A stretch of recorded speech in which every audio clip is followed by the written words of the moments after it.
tidak tahu. Kami tidak lagi bisa berkata. Kaulah sekarang yang berkata.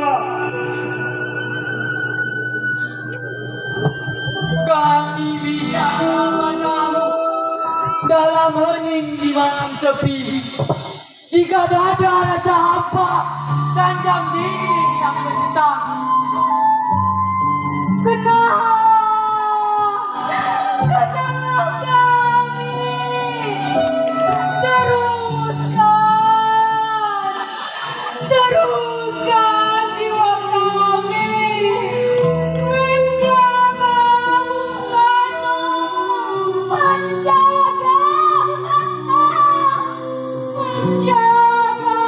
Bung Syahrirmu. Kami sekarang mayat. Berikan kami hati. Berjagalah terus di garis batas pernyataan dan impian.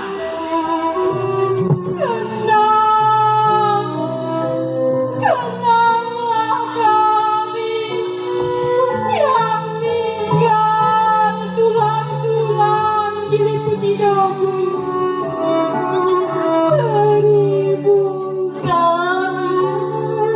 Terbaring antara terang Bekasi.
Acara selanjutnya, sepatah kata dari Camat Sentajo Raya. Dalam hal ini, diwakili oleh Sekcam Sentajo Raya. Kepada yang terhormat, Bapak Taufik Elfikar SPD, disilakan.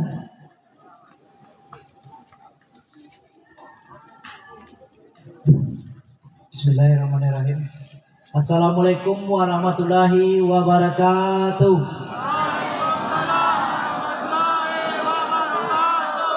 Nampaknya kurang semangat. Diulangi kembali. Assalamualaikum warahmatullahi wabarakatuh.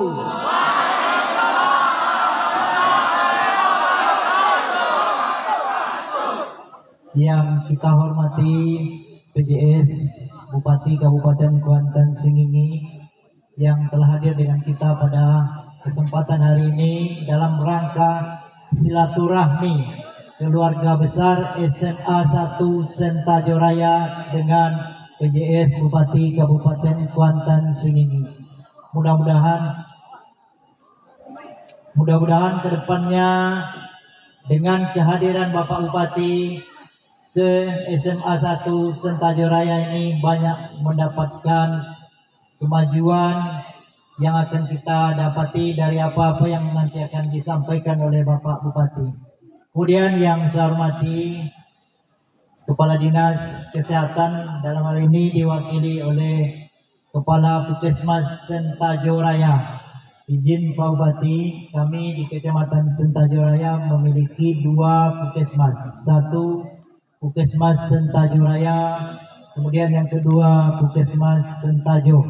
Kebetulan Kepala Puskesmas Sentajo Raya berhalangan hadir pada kegiatan hari ini.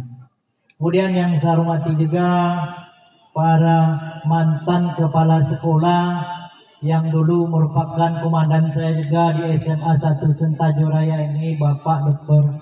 Randus Asrilman MM, yang masih setia melihat dan membantu perkembangan SMA 1 Sentajo Raya. Mudah-mudahan beliau diberkati umur yang panjang, kesehatan, dan bisa membantu kita di SMA 1 Sentajo Raya ini. Juga hadir dengan kita pada hari ini mantan guru juga, padahal sekarang ini dia sudah menjabat sebagai pengawas pembina tingkat SMA, yang insya Allah 31 Desember 2024 sudah memasuki purna tugas.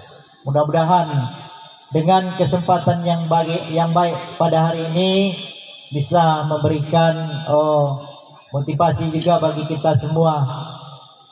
Kemudian yang saya hormati Kepala Sekolah SMA 1 Sentajo Raya yang telah siap dan dapat memajukan SMA 1 Sentajo Raya ini menjadi sekolah unggulan di Kecamatan Sentajo Raya. Izin juga Bapak Bupati, di Kecamatan Sentajo Raya kita memiliki 3 SLTA, 1 SMK 1 Sentajo Raya, kemudian SMA Negeri 1 Sentajo Raya, dan SMA 2 Sentajo Raya. Kemudian yang saya banggakan para kaum pendidik yang dulu merupakan rekan kerja kita juga bersama, yang telah banyak menyumbangkan pikiran dan juga ilmunya terhadap anak didik kita. Kemudian yang sangat saya cintai dan saya banggakan para anak didik semua yang merupakan penerus bangsa ke depannya dan juga bisa membangun Kecamatan Sentajo Raya dan Kabupaten Kuantan Singingi ke depannya. Puji syukur kita ucapkan kehadiran Allah Subhanahu wa taala, yang mana pada pagi ini kita masih diberikan kesempatan untuk dapat bersilaturahmi dengan pejabat pemerintah Kabupaten Kuantan Singingi, dalam hal ini PJ Bupati, yang telah bersedia hadir dengan kita pada hari ini.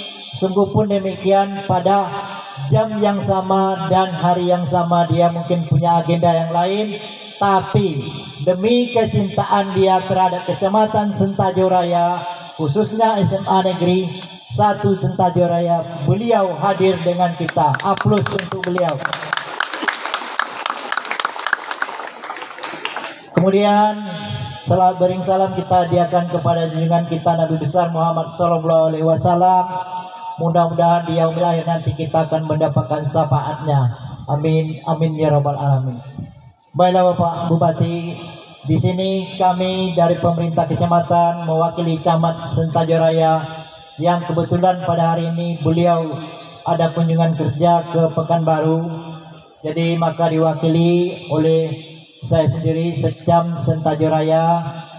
Mudah-mudahan dengan kehadiran kami di sini tidak mengurangi kelancaran dan hikmatnya kegiatan kita pada pagi hari ini.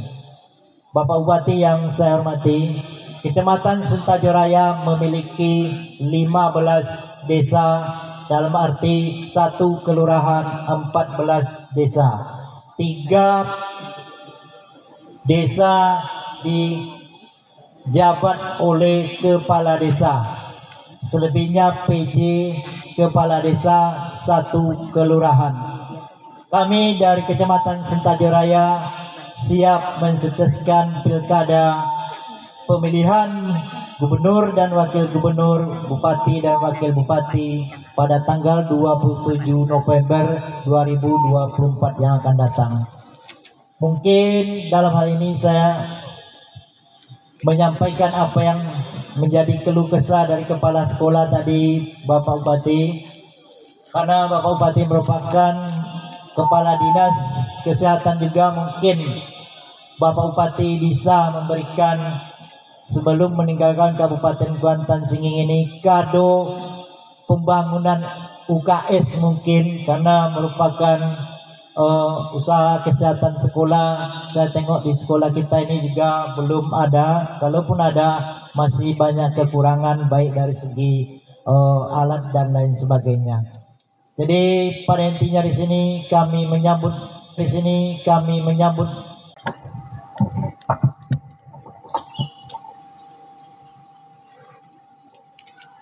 Kue ini dikupas dengan belati. Belati diambil di dalam peti. Kini kita tiba di acara inti. Kita dengarkan arahan Bapak PJS Bupati. Acara selanjutnya, arahan PJS Bupati Kuantan Singing kepada yang terhormat Bapak Dr. Gigi Sri Sadono Mulyanto MH. Disilakan.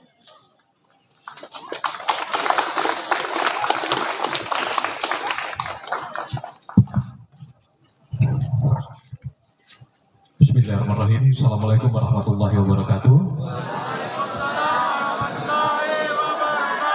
Yang kami hormati Bapak Kepala Sekolah, Bapak Aprizal, yang kami hormati Ketua Komite, Bapak Pengawas, Bapak Sekam, yang kami hormati Kepala OPD atau yang mewakili, ada Bu Kapus, ada dari Dr. Amel dari Rumah Sakit Taluk Kuantan, yang kami hormati Bapak Ibu semua, majelis guru, tenaga administrasi di sekolah SMA Negeri 1 Sentajoraya, yang kami hormati seluruh undangan, dan yang kami banggakan anak-anak kami SMA Negeri 1 Sentajoraya. Saya turun karena rasanya nggak puas kalau di atas. Baik, kalau turun saya bisa ngelihat anak-anak semua. Kalau saya bilang anak-anak, karena anak saya yang paling besar tahun kedua perguruan tinggi, yang nomor 2 kelas 3 SMA, berarti kelas 12 SMA 8 Pekanbaru. Jadi ini saya anggap anak-anak saya. Pertama, saya bersyukur karena kami duduknya tadi yang kena panas duluan. Yang saya risaukan tadi waktu di jalan, saya tanya sama ajudan, ini kalau hari panas kasihan ya anak-anak. Alhamdulillah anak-anak malah dingin, alhamdulillah. Saya paling suka kalau apel itu di lapangan Pemda. Kenapa? Di lapangan Pemda, saya posisinya di bawah, sama-sama kena panas. Tapi kalau di lapangan Limuno, saya di atas. Sementara peserta di bawah. Jadi seperti kemarin waktu acara santri itu kasihan. Tapi kalau sekarang tadi saya bersyukur begitu saya sampai, adik-adik dan pada guru dapat tempat yang dingin, alhamdulillah. Jadi bisa mengikuti, tidak ada alasan tidak fokus mendengarkan. Baik, di akhir penyampaian saya nanti ada pertanyaan yang saya ingin adik-adik bisa jawab. Kalau bisa jawab saya kasih hadiah. Ya, saya kasih hadiah. Baik, yang ikut dengan saya hari ini itu saya minta hadir pertama. Kebetulan pegawai Pemkab Kuansing, alumni IPDN ada 2 orang. Kita panggillah dia kakak lah, karena juga tidak jauh dari adik-adik. Pertama Akbar, berdiri. Kak Akbar. Pak Akbar, maju sini.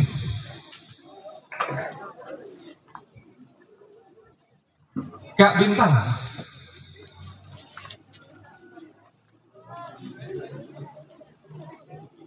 Dan ternyata dua-duanya masih single. Mereka alumni IPDN. Alumni IPDN karena memang ikatan dinas menjadi pegawai Kabupaten Kuansing. Dan pagi ini saya todong untuk mendampingi saya. Tadi pagi saya mendampingi. Kemudian Putri Kuansing, kebetulan alumni sekolah menengah di Kuansing, itu Dokter Anela. Sini dok. Dokter Anela sekarang sedang menjalani intensif Intensif itu apa? Intensif itu setelah tamat dokter harus mengabdi dulu 1 tahun di puskesmas dan di rumah sakit, baru nanti boleh kembali lagi, baru boleh praktek atau melanjutkan ngambil sekolah spesialis. Oke, jadi saya memperkenalkan dulu. Nanti mereka saya minta menyampaikan apa yang sudah dialami, apa yang diharapkan bisa adik-adik ambil hikmahnya. Baik, saya sudah memperkenalkan. Kembali lagi, nanti saya minta waktunya perwakilan dari IPDN 10 menit, nanti Dr. Ana 10 menit. Baik, pertama saya rasanya salah datang. Karena salah datang, saya berpikiran SMA ini, mohon maaf, di kecamatan mungkin nggak ada prestasinya, mungkin itu yang rasanya saya perlu datang untuk mensupport. Ternyata prestasinya luar biasa, tepuk tangan dulu. Kalau saya tahu ada drama ini Pak, kemarin 10 November di Pemkab saya undang Pak, karena saya nggak tahu kemarin kita upacara 10 November, mohon maaf ya protokol ya, agak adem Pak, agak adem, hanya terlalu kaku, tidak ada setelah itu ada apa namanya, ada pagelaran atau ada pertunjukan yang rasanya bisa mengingatkan. Tepuk tangan dulu untuk OSIS-OSISnya, tepuk tangan dulu untuk OSISnya. Baik, ada beberapa hal yang ingin saya sampaikan, tadi poin-poinnya saya catat, saya khawatir nanti ada yang terlupa. Pertama, saya hadir di sini kemarin siang itu ada namanya RUPS, Rapat Umum Pemegang Saham Bank Riau.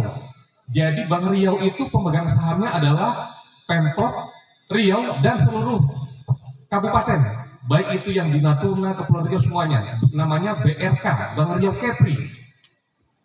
Rapatnya kemarin siang sampai sore ada kegiatan. Nanti malam ada debat paslon. Artinya kami harus nyambung. Kebetulan kepala OPD yang lain ikut, itu ada yang menyambung. Saya karena ada janji dan saya ingin silaturahmi, selesai acara sore kemarin, tadi malam kami balik ke sini, pagi ini hadir, setelah ini kami balik ke Pekanbaru. Jadi itu effortnya bukan kita bilang tidak, tapi begitu perhatian saya kepada adik-adik semua. Makanya saya minta waktu 10 atau 15 menit, apa yang saya sampaikan tolong diperhatikan. Karena apa? Saya sangat menghargai persiapan yang luar biasa dari bapak-bapak ibu semua para guru, artinya sound system, merapikan, semuanya ini sudah luar biasa. Sangat terhormat kami rasanya datang sudah dapat penerimaan. Baik, ada beberapa poin saya. Ingat adik-adik, nanti akan saya sampaikan pertanyaan yang dapat menjawab, saya kasih 500. Ya, oke. Pertama, poin saya narkoba. Saya punya 8 poin, tapi itu dikit-dikit saya ambil. Narkoba.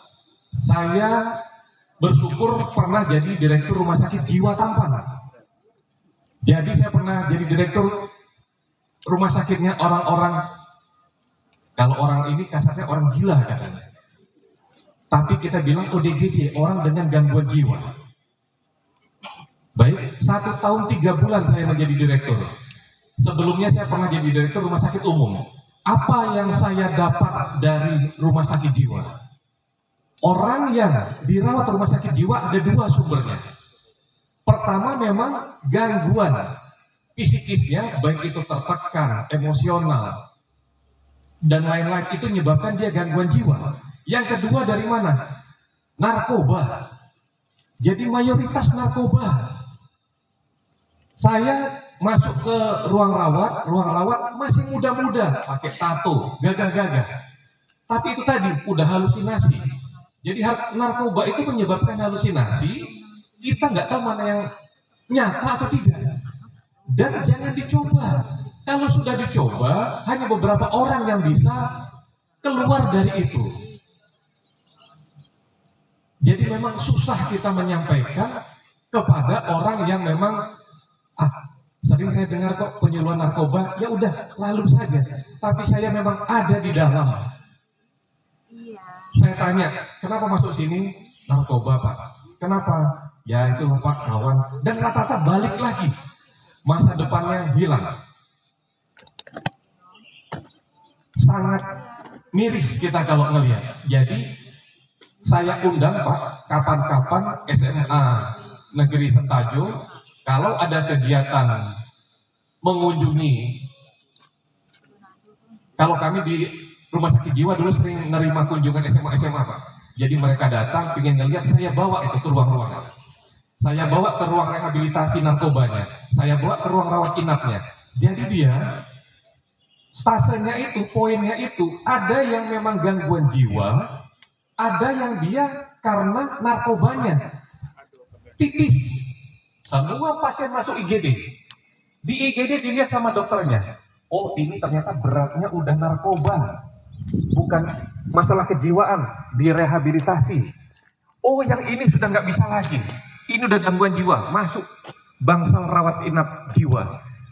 Nah jadi sumbernya saya sampaikan, sedikit orang yang bisa selamat. Jadi narkoba itu pertama, kalau dia gagal ini meninggal, DO dan sebagainya. Yang nomor 2 penjara. Yang nomor 3 rehabilitasi. 4 gila. Dan yang gila sangat banyak. Saya omongkan sini gila kenapa? Supaya kita kuat. ODGJ. Tapi sekali lagi itu banyaknya korban. Mereka bukan pengedar. Kalau pengedar itu pintar, dia sudah nakar diri dia. Kalaupun dia pakai sudah nakar, gimana penting jualannya laku? Nah yang kita, yang pemakai, gimana dibuat kebelasan. Jadi yang masuk itu bukan bandar, bukan pengedar, adalah korban. Makanya ditanggung oleh BPJS sekali 3 bulan kita dirawat di situ itu ditanggung. Kenapa? Itu tugas negara untuk korban. Baik ya, dari narkoba saya ingatkan ke adik-adik lah nggak apa-apa lah nanti hanya ini, oh biasa kok si A juga nggak ada apa-apa, tergantung fisiknya. Apa narkoba yang paling mahal, paling bahaya? Sekarang rokok masuk narkoba nggak? Yang masuk narkoba rokok tunjuk tangan. Yang rokok itu masuk dalam narkoba tunjuk tangan. Yang rokok tidak masuk narkoba tunjuk tangan.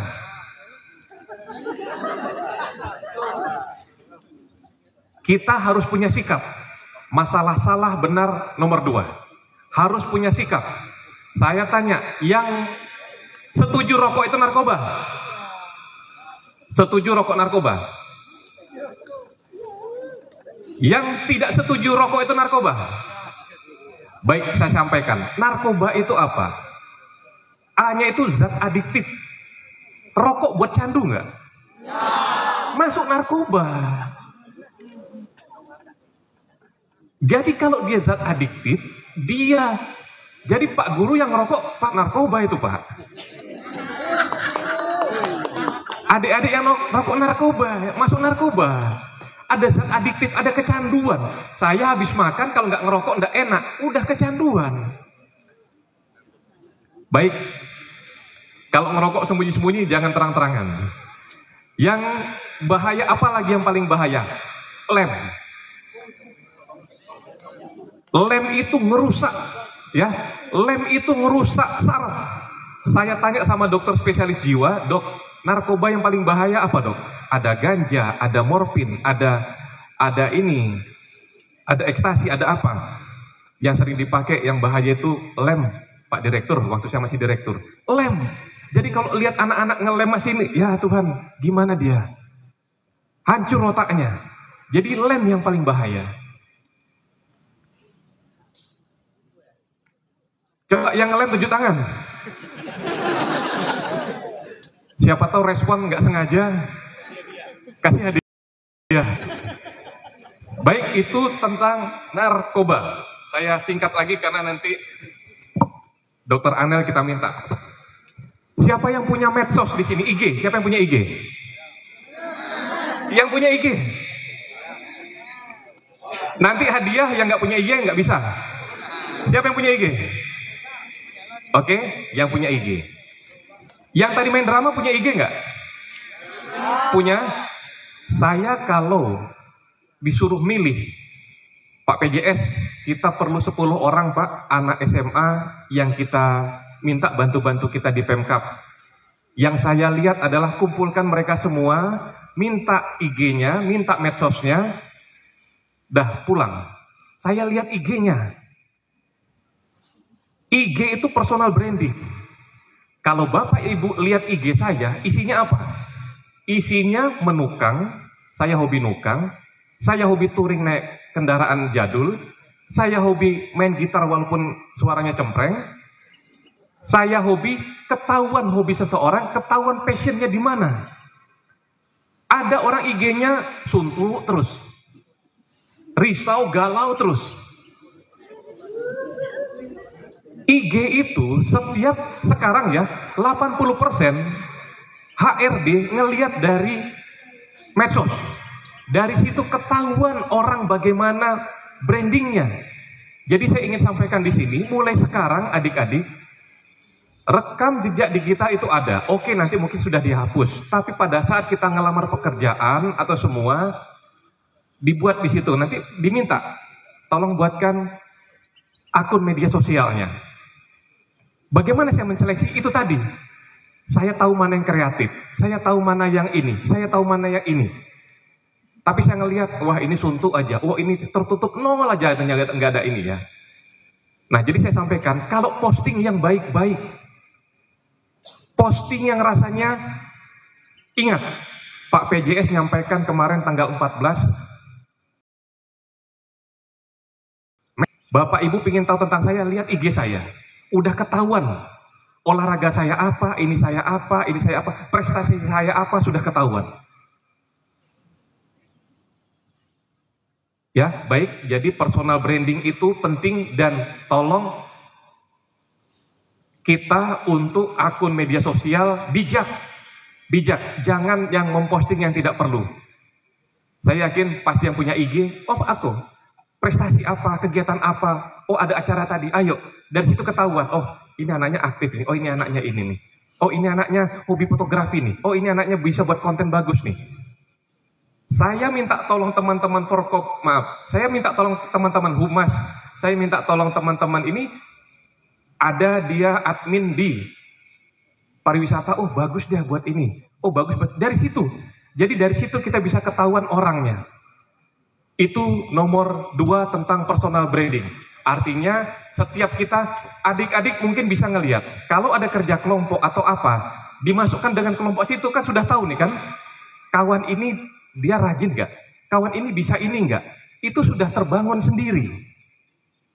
Jadi semua kita buat branding kita itu yang baik. Jangan di branding orang, kalau bisa janganlah satu kelompok sama dia, repot kalau sama dia satu kelompok, dia nggak mau kerja. Itulah brandnya dia.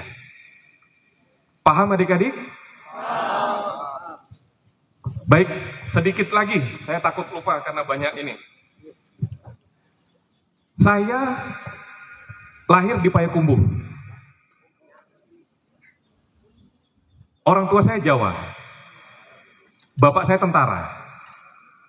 Tentara Jawa masuk ke Dumai tahun 65, waktu konfrontasi Malaysia, terakhir tidak jadi, konfrontasi tentara Jawa tetap di Riau, batalionnya di Bangkinang. Pindah ke Payakumbuh, saya lahir di Payakumbuh tahun 77. Ada Bapak Ibu guru yang tahun 77 lahirnya? Baik, saya sampaikan, saya anak laki-laki sendiri, kakak saya 2 orang. Dari Payakumbuh pindah ke Pekanbaru, kelas 5 SD, besar di Pekanbaru. Tinggal di asrama, komplek tentara. Anak-anaknya gimana? Luar biasa anak-anak tentara. Nakal iya, ini iya. Saya, ya alhamdulillah, tidak ikut-ikut. Saya dipanggil Ibeng. Saya dipanggil Ibeng. Kawan ngerokok, SMP ngerokok, SMA, bencong ndak ngerokok, bencong ndak ngerokok. Ajak keliling-keliling, jalan tawuran, oh ndak ikut lah bencong. Saya kalau sekedar main olahraga, ayo, tapi kalau yang itu saya tidak ikut. Dianggap bencong, dianggap tidak gaul, dianggap apa?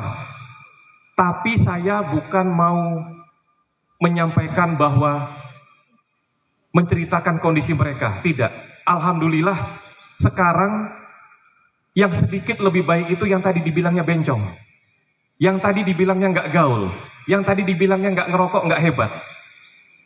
Sekarang apa? Mohon maaf, pekerjaan mereka nggak jelas. Kita kuliah, kalau kuliah itu sudah pasti kita harus belajar, kalau nggak bisa dapat nilai. Saya alhamdulillah dapat perguruan tinggi negeri, ambil kedokteran gigi. Kita belajar yang di rumah daerah kita, gitar tiap malam. Kita capek, mereka capek itu di bawah. Kita capek, mereka enak karena masih ada orang tua. Mereka di atas. Kita capek. Mereka ya udah bangun ini kegiatannya. Sekarang berubah. Orang tua sudah nggak ada, ini sudah nggak ada, mereka sudah terlambat. Artinya apa? Sakit-sakit dahulu itu benar. Dokter Anela tidak akan bisa jadi dokter kalau dia nggak akan belajar. Tadi saya tanya Dokter Anela asli Kuansing? Iya, Pak PJS. Dulu waktu SMA-nya ada bimbingan nggak? Enggak, saya online katanya. Online saja bisa jadi dokter dan masuk perguruan tinggi negeri. Tepuk tangan dulu. Tidak ada yang tidak mungkin. Jangan, oh saya di daerah nggak ada bimbingan yang bagus, tidak. Toh ada buktinya. Jadi itu yang ingin saya sampaikan. Laki-laki, adik-adik, jangan takut dianggap tidak gaul. Kalau sekarang ditanya, saya yang paling gaul. Dulu saya di SMA tidak dikenal. Saya dianggap biasa-biasa aja. Anak tentara, prajurit berapalah gaji orang tuanya. Saya nggak bisa motor-motoran, hanya motor untuk pergi sekolah aja, kadang tidak dianggap. Begitu kita masuk perguruan tinggi negeri, ngambil kedokteran, mulai, oh ada si Ibeng. Begitu kita tamat, oh dia dari dokter. Begitu kita jadi direktur, dia jadi direktur. Kalau kita nggak apa-apa, kita nggak dianggap orang. Bagaimana kita membalasnya itu? Kitanya. Nggak usah mau diajak aja, Pak, silakan. Lihat aja nanti. Kita harus jadi orang. Jadi, satu lagi, saya tidak pernah juara SMA. SMP saya tidak pernah juara. Apakah sekarang saya berbangga tidak juara? Enggak. Artinya adik-adik yang juara, saya nyesal. Kenapa dulu saya belajarnya nggak giat? Padahal kalau saya giat belajarnya, saya bisa juara. Artinya yang juara itu bagus, yang tidak juara jangan minder. Tidak juara SMA, tidak juara SMP, bisa kok jadi kepala dinas provinsi. Alhamdulillah. Jangan ragu, saya nggak juara. Saya sekarang ini, belum tentu adik-adik. Saya ngomong karena saya sudah lewat duluan. Jadi saya bisa mengingatkan. Saya dulu, kalau bisa dibilang inferior lah. Saya lebih di bawah dari yang lain. Tapi saya nggak kecil hati. Jadi adik-adik yang sekarang, yang bintang kelas, yang bintang apa itu mudah-mudahan tetap. Tapi yang tidak, jangan patah semangat. Oke, sedikit lagi dari saya, takutnya nanti lama-lama bosan. Saya Kadiskes Provinsi. Paling banyak sekarang masalah kesehatan itu penyakit menular. HIV, AIDS, Provinsi Riau tinggi. Penyumbangnya dari mana? Baik, penyumbangnya dari mana? Pertama, jelas pekerja seks komersial. Mereka satu menularkan. Yang tidak kalah sekarang apa? LGBT. Saya harus nyampaikan di sini, memang terkesan tabu, tapi itu harus disampaikan. Tolong perhatiannya, di pesantren, di mana-mana itu sudah jadi masalah.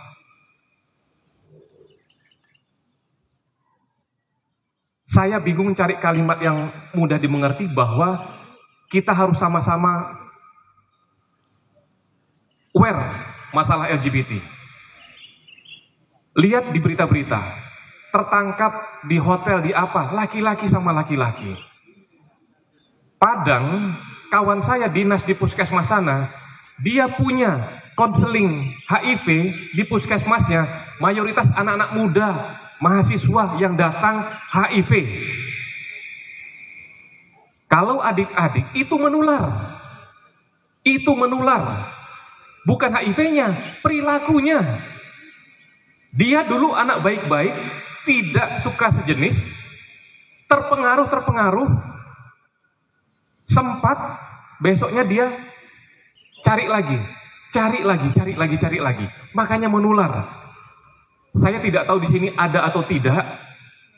Saya ingatkan kalau yang ada di Pekanbaru, saya tidak bohong, kemarin baru dapat dari Dinas Pemberdayaan Perempuan dan Perlindungan Anak, anaknya juara, Ibu Guru. Anaknya juara. Prestasinya bagus, tapi HIV. Kalau kasarnya tinggal nunggu waktu. Daya tahan tubuhnya berkurang. Kena flu aja parah. Kena penyakit menular, penyakit kulit parah. Kenapa? Daya tahan tubuhnya sudah tidak ada. Jadi HIV itu meninggalnya bukan HIV-nya, penyakit lain. Istilahnya negara udah nggak ada tentaranya, siapa aja masuk, selesai. Itu saya sampaikan. Anaknya pintar, orang tuanya nangis sejadi-jadinya. Itu yang ingin saya sampaikan kesempatan ini. Sekali lagi, jangan takut kita dianggap tidak gaul. Jangan takut kita tidak bintang sekolah waktu zaman dulu, jangan takut.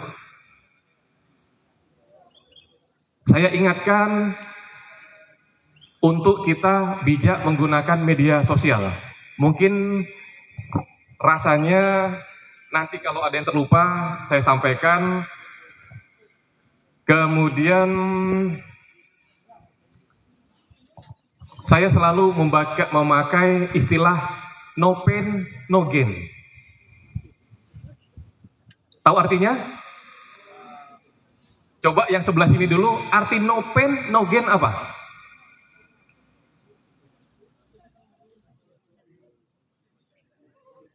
No pain, no gain itu maksudnya nggak ada mencapai sesuatu itu dengan gampang. Kalau kita nggak mau repot, jangan dapat hasil bagus. Kalau kita nggak mau repot menyiapkan, jangan mendapat hasil maksimal. Makanya saya selalu no pain, no gain. Adik-adik mau jadi sesuatu, ada upaya di situ. Ya, jadi saya ingin menyampaikan, sekarang ini yang saya sampaikan adalah yang sudah saya alami. Yang sudah saya alami. Bagaimana rasanya kita di lingkungan kita dulu, kita ditempa. Saya bukan membilangkan saya hebat, saya sudah melewati duluan. Ibaratnya kalau dari sini ke sana ada duri-duri, saya sudah nyampe duluan. Sekarang mau yang jalan, saya udah bisa ngingatin. Ada duri di sini, Dek. Ada duri di sini, ada lubang di sini. Karena saya sudah sampai. Itu yang mau saya sampaikan. Bukan saya lebih hebat, saya udah sampai duluan. Nah, sekarang adik-adik dari sana mau ke sini, saya ingatkan. Jauhi narkoba. Bangun branding kita masing-masing. Adik-adik kalau sama saya mau lomba ngelas, nukang, ayo. Saya di rumah saya alat apa aja saya siapkan karena saya hobi. Mancing kadang-kadang. Baik, mungkin itu dari saya. Takut lama-lama bosan, tapi saya bersyukur hari ini dapat hadir. Hari ini dapat hadir. Pesan saya itu tadi. Oke.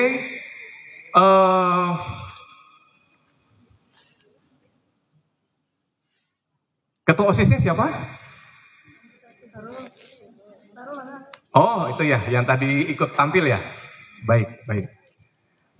Baik, setelah saya sampaikan sedikit, saya minta 1-2 orang nanti menyampaikan, tapi kita dengar dulu. Saya minta waktu 5 menit untuk Dokter Anela menceritakan sedikit bagaimana pengalamannya yang mungkin adik-adik bisa jadi masukan. Yang satu saya tangkap beliau tadi pagi baru saya minta ikut hadir, itu adalah tanpa bimbingan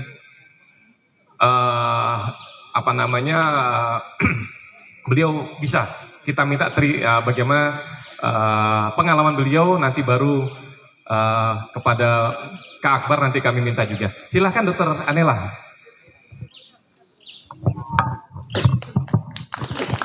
Terima kasih. Oke, Assalamualaikum warahmatullahi wabarakatuh.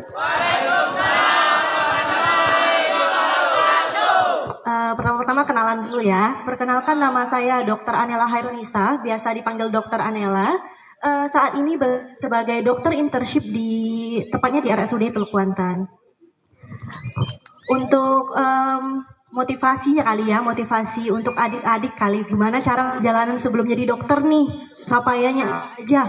Kalau dari Bapak PJS Bupati tadi bilangnya no pain no gain. Kalau saya, kalau nggak pernah coba ya nggak pernah tahu gitu. Apa yang dicoba gitu? Ya semua kesempatan itu diambil. Nah, pertama saya itu dulu asli di sini. Saya asli Teluk Kuantan. Dulu SMA-nya di MAN Teluk Kuantan. Nah, waktu di MAN itu saya nggak juara juga, sama kayak Pak PJS cerita, saya nggak juara juga. Saya mentok ya 5 besar, 6 besar. Ya teman-teman saya banyak yang pintar kok, banyak yang juara, bahkan juara umum, bahkan yang juga pengen jadi dokter juga banyak. Cuman bukan berarti saya minder dong, bukan berarti saya juga, bukan berarti kalau saya nggak juara saya nggak pinter gitu. Pasti setiap orang itu punya keunikannya masing-masing, pasti punya prestasinya masing-masing. Mungkin ada yang kayak tadi, ada yang suka seni, ada yang suka ke sains, ada yang suka ke matematika, itu beda-beda ya. Cuman yang akan tahu itu sendiri pasti teman-teman atau adik-adik sendiri. Nah, sebelumnya itu di MAN Teluk Kuantan, kalau dari riwayat hidup saya dulu ikut study club. Study clubnya itu ada English club, dan di situ saya ikut lomba-lomba debat. Di sini ada yang suka debat-debat English gitu nggak? Ada yang suka bahasa Inggris atau percakapan bahasa Inggris. Nah, kebetulan saya kemarin join di English clubnya di MAN Teluk Kuantan, dan saya juga ikut olimpiadenya matematika waktu itu. Cuman ya memang belum rezekinya, belum menang. Dan waktu itu mungkin agak ragu ya, kok bisa sih saya sukanya matematika tapi joinnya ini masuknya kedokteran, pengennya kedokteran tapi masuknya matematika, bukan berarti nggak mungkin gitu. Untuk sebelum itu, waktu untuk masuk ke MAN Teluk Kuantan, untuk masuk ke kedokterannya itu sendiri, saya sebelumnya gagal loh 7 kali masuk universitas negeri, gagal 7 kali. Bukan berarti saya langsung masuk door gitu, langsung kayak ya jalan tol aja lurus, enggak, saya gagal 7 kali. Yang pertama, saya dulu ikut, mungkin namanya udah berubah kali ya, namanya SMPTN, dulu pakai nilai rapor. Masuknya pakai nilai rapor yang nilai dari kelas 1, kelas 2, kelas 3 SMA atau MAN. Itu kan dikumulatif lalu di ranking gitu. Dulu saya ikutnya waktu itu SMPTN di UNRI. Dan saya benar-benar waktu itu memang ambisiusnya pengen ke UGM, kedokteran UGM. Terus di situ lagi-lagi nggak lulus tuh di situ. Bukan berarti nyerah gitu aja dong, pasti ada jalan lain. Yang penting harus dokter, waktu itu harus dokter gitu. Dan yang kedua ikut lagi yang ini beasiswa putri daerah yang PBUD UNRI, ikut lagi, nggak jebol lagi. Lalu setelah itu kan ada tuh yang seleksi bersama yang namanya sekarang SNBT itu ya. Nah, kalau dulu zamannya SBMPTN, dan lagi-lagi bukan nggak milih kedokteran, pasti milih kedokteran. Waktu itu yang urutan pertamanya itu malah milihnya UGM, UNAN, dan terakhir UNRI. Lagi-lagi bukan rezekinya. Itu yang ketiga, gagal 3 kali. Patah hati, pasti patah hati. Mungkin bagi itu adik-adik kayak yang kalau misalnya udah capek, udahlah nggak usah lagi, ikut yang lain aja, nggak usah kedokteran. Jangan. kayak intinya tadi kalau kata Pak PJS Bupati bilangnya no pain no gain, kalau bagi saya nggak, kalau nggak pernah coba lagi nggak akan pernah tahu. Kita nggak tahu rezekinya di mana. Dan selanjutnya saya juga selanjutnya saya coba ikatan dinas. Ikatan dinasnya waktu itu saya cobanya stan. Saya coba ikut stan, masih nggak rezeki lagi. Dan masih nggak rezeki lagi, terus karena pengen ambisinya itu di UGM, kebetulan Provinsi Riau itu ada beasiswa untuk anak daerah yang kerjasama antara UGM dan Provinsi Riau. Itu namanya kayak PBUD juga, tapi relasi antara UGM dan Provinsi Riau. Mungkin adik-adik yang berminat, bukan hanya untuk kedokteran semuanya. Teman saya ada yang kebetulan lulus untuk di geografi UGM, dibayarin penuh oleh Provinsi Riau waktu itu. Terus di situ saya sudah sampai tahap kedua, administrasi lulus, seleksi tes tulis lulus, namun rezekinya yang tes terakhir tidak lulus lagi. Terus untuk yang seleksi ke-6, saya ikut yang mandiri UGM lagi. Kebetulan ada tesnya cukup di Pekanbaru dan lagi-lagi nggak lulus. Terus akhirnya saya bingung dong mau kuliah di mana lagi, semua jalur udah saya lewati, semuanya ini sampai saya apa swasta aja, udah sama orang tua kalau bisa jangan swasta. Kalau bisa jangan swasta, nanti kasihan. Bukan berarti swasta nggak bagus, cuman memikirkan keadaan keluarga juga. Nanti masih ada adik nih kebetulan yang mungkin akan kuliah lagi dalam waktu dekat. Dan entah kenapa rezeki tiba-tiba datang, Universitas Riau mengirimkan saya undangan. Mengirimkan saya undangan untuk tes lagi di kedokteran, di Fakultas Kedokteran. Nah di situ saya diundang lagi untuk tes, waktu itu namanya Bina Lingkungan. Sekarang kayaknya sistemnya sudah berubah, udah bisa untuk umum caranya. Cuma waktu zaman saya itu diundang. Saya diundang untuk tes kembali, mengikuti tes tulis dan wawancara. Di situ alhamdulillah saya lulus di tes yang ke-8 atau 7 kali. Akhirnya baru saya dapat masuk ke Fakultas Kedokteran. Kalau untuk pesan saya sih yang kayak tadi, kalau memang nggak pernah mencoba beberapa jalur yang memang kita inginkan, itu bukan berarti kita udah mentok banget rezekinya nggak dapat gitu, udah takdir saya kayaknya nggak bisa jadi dokter. Bukan, mungkin ada jalan lain. Udah banyak beasiswa dari provinsi ada, dari yang lain-lain juga ada. Dan yang mungkin sedikit disinggung tadi, mungkin apakah saya ikut bimbel sebelum tes-tes universitas tersebut. Kalau untuk bimbel dulu tuh belum ada kayak bimbel-bimbel online kayak ya inisial G gitu, belum ada. Maksudnya biayanya cukup mahal, dan untuk waktu di MAN itu masih belum bisa ngebagi waktu jatuhnya. Tapi ada yang namanya les online-nya gitu yang pakai via video. Cuman sekarang udah terkenal juga tuh yang inisialnya RG. Nah itu sebenarnya sama aja, cuman kita bisa mengulang-ulang. Yang paling penting itu kalau mau tes universitas itu ya tes universitas itu yang paling penting itu latihan soalnya. Kalau ya rezekinya dari nilai rapor ya alhamdulillah banget lah, nggak perlu capek-capek tes sana sini gitu.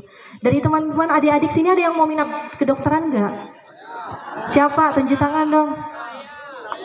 Ada yang mau berani maju nggak? Mau motivasi jadi dokternya kenapa? Dokter umum dong dulu. Ada yang mau nggak? Adik-adik ada yang suka nggak? Mungkin mau maju dulu kok.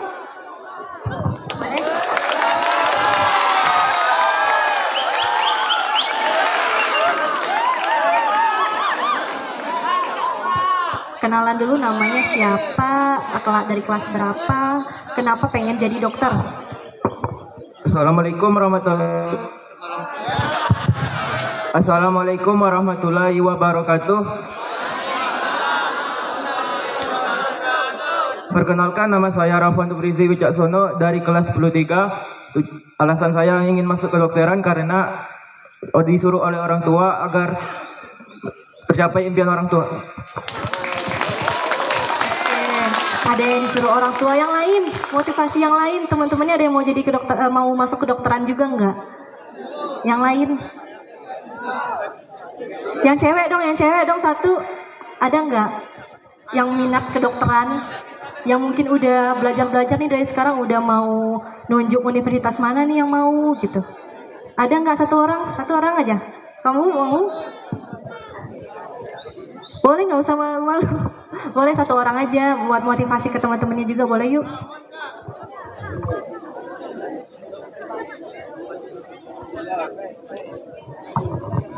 Nggak ada ya, pada malu-malu ya.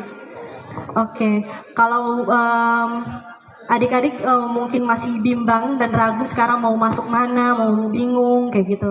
Kalau mau masuk ke dokter kayaknya mahal deh kayak gitu. Cuma yang saya jelasin tadi pasti ada jalannya, pasti ada aja jalannya. Mau jalan dari mana aja pasti ada, rezekinya pasti ada. Dan untuk yang masih ragu-ragu nih, lulus nggak ya, pasti ada. Banyak jalur yang didapat kok. Terus mungkin hikmah ya gagal 7 kali masuk universitas tuh banyak ya. Dulu saya benar-benar di Unri itu rasanya, duh kenapa dapatnya di sini lagi, di Riau lagi. Padahal kan jiwa petualangnya pengen keluar nih gitu. Pengennya keluar, nggak mau di sini terus.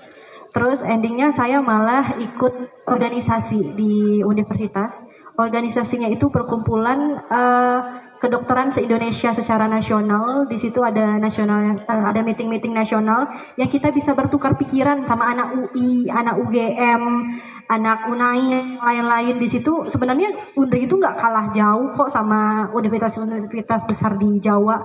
Mata pelajarannya juga sama, pola pikirnya juga sama. Cuman ya mereka karena nama universitasnya gede gitu ya. Mungkin kita anak daerah juga nggak boleh kalah dong dari mereka.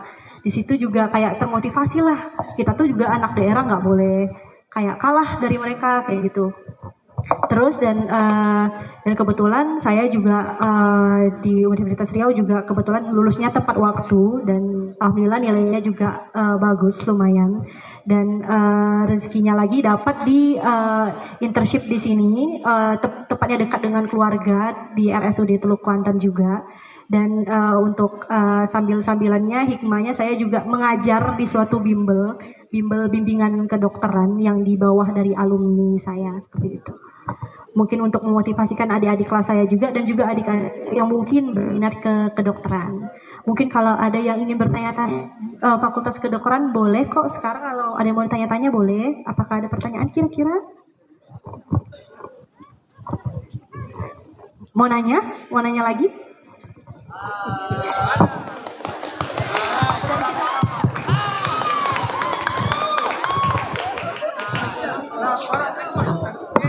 Assalamualaikum warahmatullahi wabarakatuh. Izin bertanya Kak, apakah masuk dalam tes kedokteran harus menguasai bahasa asing?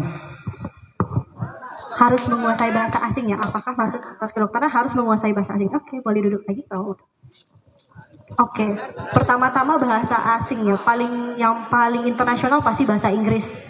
Itu nggak mungkin kalau nggak bisa bahasa Inggris dari SD, SMP, TK pun juga bisa bahasa Inggris. Udah diajarin 1, 2, 3 juga kan, nggak mungkin nggak bisa.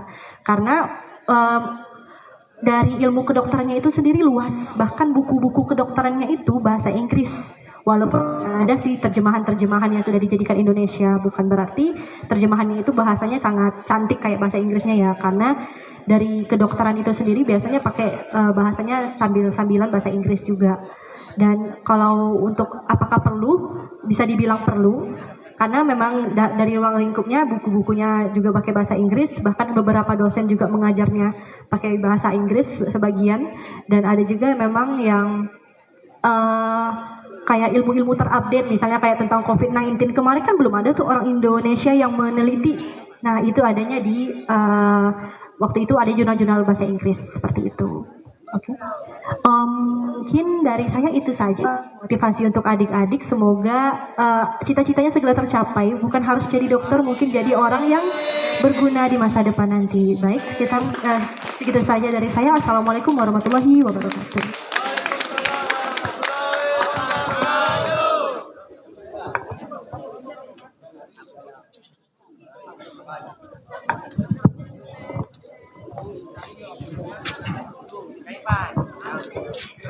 Bismillahirrahmanirrahim. Assalamualaikum warahmatullahi wabarakatuh.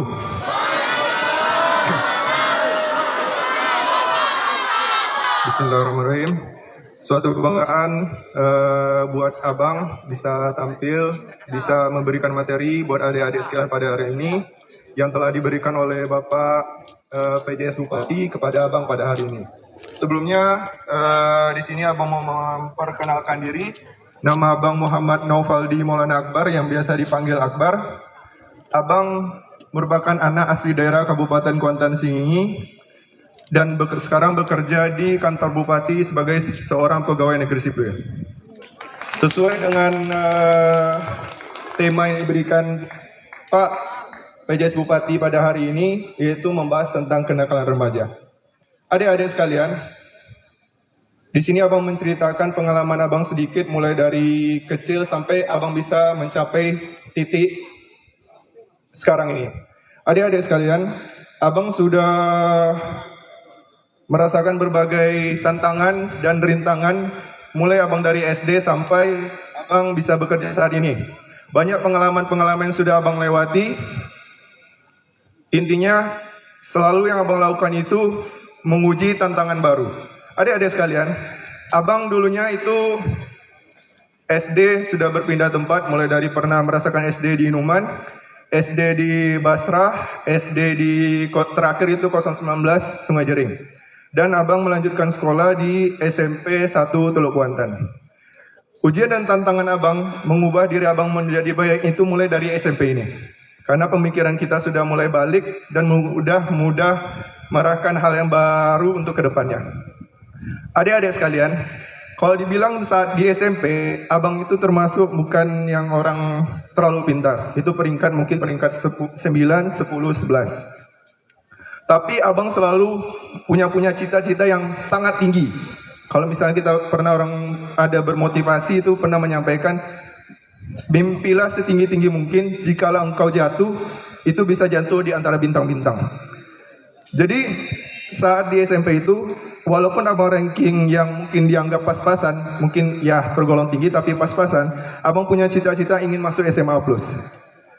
Di balik tantangan itu, abang menguji mental untuk bisa masuk SMA+. Dan alhamdulillah pada tahun 2015, keinginan abang tercapai di SMA+, dan abang lulus di SMA+. Saat di SMA Negeri Plus Provinsi Riau, abang menguji tantangan baru lagi. Memang di cobaan di tahun pertama, mungkin tadi Pak PJS mungkin tidak pernah juara di SMA, Bu Dokter belum pernah juara di SMA. Memang saat di kelas 1 itu abang ranking 18, baik itu di semester 1 dan semester 2. Cuman karena tantangan tersebut, mental yang abang tanam itu makin merasa tertantang lah untuk mencoba, bahwakah aku bisa melewati batas yang aku inginkan. Jadi saat itu mungkin karena lingkungan yang cukup ketat, persaingan pendidikan yang cukup ketat, akademi yang cukup ketat antar sama teman, abang terus berlatih, terus berusaha. Ya, awalnya di ranking 18, pas di kelas 2 SMA, alhamdulillah dari ranking 18 abang bisa juara 2. Teruslah sampai abang di SMA, abang selalu menguji tantangan baru, mencari pengalaman. Abang pernah mengikuti Paskibraka Kota Pekanbaru tahun 2016. Abang juga pernah mengikuti Kawal Kepemimpinan Pelajar tahun 2016. Dan alhamdulillah waktu tingkat provinsi, abang termasuk 6 orang terbaik yang dikirim ke Kawal Pimpinan Pelajar tingkat nasional. Di situ abang mulai, itu ada tantangan baru, kita sudah mulai membangun relasi, sudah mulai memiliki banyak teman, memiliki banyak kawan,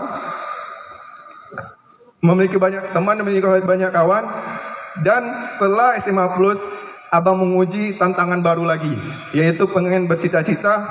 Kalau di meja belajar abang itu memiliki cita-cita yang banyak. Abang tanam cita abang berapa plan. Plan A itu IPDN, plan kedua itu abang masuk STAN, plan ketiga abang pengen masuk dokter, tapi dokter polisi. Dia sebenarnya dokter tapi bisa berpangkat. Itulah 3 cita-cita yang abang inginkan. Mulai dari situ abang belajar, berusaha. Mulailah abang tamat SMA mengikuti tahapan-tahapan tes yang mungkin disampaikan Bu Dokter tadi. Mulai dari tahapan undangan. Walaupun abang juara, persaingan akademik di SMA Plus itu sangat ketat. Karena waktu itu SNPTN itu 50% bagi akreditasi sekolah A. Pas 50% itu, abang tidak masuk di 50% tersebut undangan. Walaupun abang sudah juara berkali-kali, karena di ranking 18 itu jarak dengan nilai antara teman itu kena. Alhasil abang di undangan gagal. Abang mencoba hal yang baru, itu mencoba di tes tertulis. Abang ngambil FK UGM, FK Unri, dan Teknik Sipil Unri. Abang pas tes tertulis, abang gagal. Abang coba lagi SMUNS, Seleksi Mandiri UNS. Abang coba lagi UTUL UGM. Abang coba lagi bahkan sekolah swasta UII Yogyakarta itu abang gagal. Semua yang abang lalui gagal. Tinggal satu kesempatan, yaitu IPDN. Di balik usaha itu abang terus mencoba. Inilah mungkin rezeki aku terus mencoba. Alhamdulillah di tahun 18 abang IPDN, dan alhamdulillah di saat itu peringkat pun tidak buruk. Abang bisa mendapatkan peringkat 2 terbaik dari yang lulus di Provinsi Riau. Jadi adik-adik sekalian, pas di IPDN abang terus juga menguji tantangan baru. Mungkin dibilang Pak PJS Bupati tadi, di sosial media kita membangun branding yang baik, branding baru. Jadi di sosial media tersebut abang juga membangun branding yang baik dan branding yang bagus lah. Mulai abang menguji tantangan baru. Di saat IPDN abang tidak menyia-nyiakan kesempatan abang untuk bisa ketemu orang-orang hebat, ketemu orang-orang yang mungkin yang kita biasa lihat di TV, alhasil dia bisa tampil di depan kita dan kita bersalaman dengan beliau. Adik-adik sekalian, waktu di IPDN itu, mungkin adik tahu drum band ya, mungkin tahu ya, drum band. Di saat abang di IPDN itu, abang mengikuti seleksi tes stick muter, yang biasanya muter-muter stick itu di depan. Dengan modal memutar-mutar stick itu aja, abang memimpin drum band. Itu abang udah bisa keliling Indonesia. Abang udah bisa pernah ke Jakarta, Jawa Barat, NTB, dan berbagai daerah yang abang temui.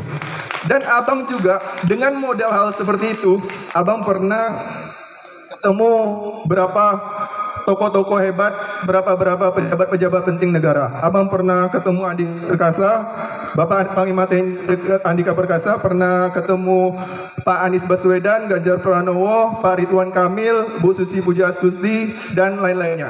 Dengan modal hal tersebut menguji tantangan abang ketemu orang-orang hebat tadinya. Jadi adik-adik sekalian, dari semua tantangan yang abang lalui dari mulai abang sekolah sampai bekerja sampai sekarang, ada beberapa kunci yang abang ingin sampaikan kepada adik sekalian. Pertama, setiap hambatan dan tantangan itu kalian berusaha dan terus hadapi. Jangan bermalas-malasan dan menyia-nyiakan waktu muda dari sekarang. Dan kedua, adik-adik sekalian, untuk segi relasi, segi pertemanan, abang tidak kalah jauh dari adik-adik semua. Abang sudah punya teman dari Sabang sampai Merauke. Abang juga sudah punya teman di Pekanbaru. Mulai dari yang baik, mulai dari nakal, abang sudah berteman.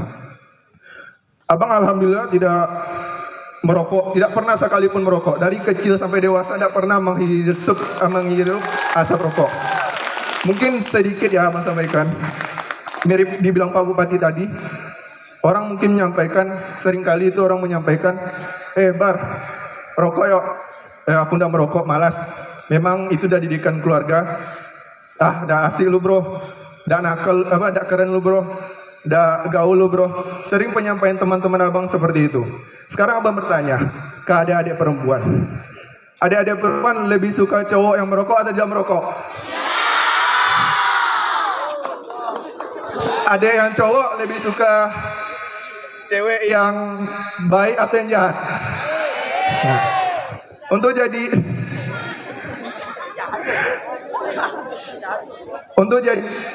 keren itu tidak cuman kita itu harus menunjukkan performance atau merasa keren, merasa kita nakal, kita punya. Tapi dengan hidup sehat, dengan habit yang baik, dengan kita punya pengalaman yang bagus, kita bisa dicap menjadi orang yang lebih keren. Jadi mulai dari sekarang adik-adik sekalian, intinya mulai dari umur, rata-rata udah umur 15 sampai 18 tahun. Abang berpesan mulai dari sekarang untuk kedepannya, jangan menyia-nyiakan waktu muda. Intinya jangan menyia-nyiakan waktu muda. Jangan berpikir waktu muda nih harusnya bersenang-senang. Pikirkanlah jangka panjang ke depannya. Pikirlah tantangan-tantangan yang akan kalian ke depannya. Karena kita rezeki kita nggak tahu. Nasib kita ke depannya kita nggak tahu. banyak, karena adik belum pernah merasakan, ini masih SMA, tapi pas kalian sudah merasakan dunia kerja, berkeluarga, sudah merasakan gimananya kehidupan di luar nantinya saat kalian dewasa, itu akan terasa bahwa kalian menyesal bahwa tidak pernah melakukan hal seperti ini, tidak menghindari hal seperti ini, hal-hal buruk tadinya, tidak melakukannya apa yang pernah disampaikan orang, untuk terus berusaha dan berdoa. Jadi intinya pun kalimat penutup untuk hari ini, adik-adik sekalian, mungkin intinya yaitu jangan menyia-nyiakan waktu muda, karena setiap langkah-langkah kalian yang kalian ambil itu menentukan masa depan kalian. Mungkin itu aja yang dapat Abang sampaikan. Semangat terus pendidikannya, semangat terus buat adik-adik sekalian untuk kedepannya. Insya Allah terus berusaha dan berdoa, impian dan keinginan dan mimpi kalian bisa kalian sampaikan dan terus membanggakan buat orang tua, sekolah dan maupun negara. Terima kasih. Assalamualaikum warahmatullahi wabarakatuh.